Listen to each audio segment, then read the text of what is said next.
In this video, we will quickly show you how the scopes, the organization policies can be pushed to resources and how they are scoped.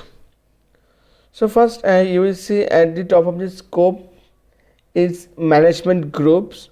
So any Azure policies implemented in the management group will be cascading to the different lower groups such as Azure subscriptions, which can have multiple Azure resource groups, and then finally the resources will be a part of the Azure groups.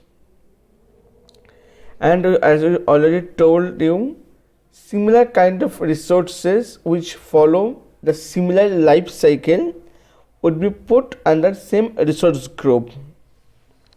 Now, and for at each level, if any policies has been applied, that policy will be automatically applied to all the lower level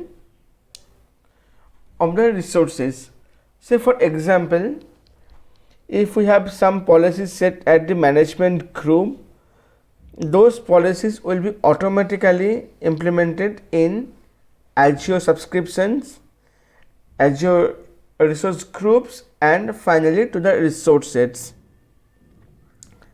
Similarly, any policies that is applied on the Azure subscriptions that will propagate to resource groups and resources, same is for the resource groups and so on. Thank you.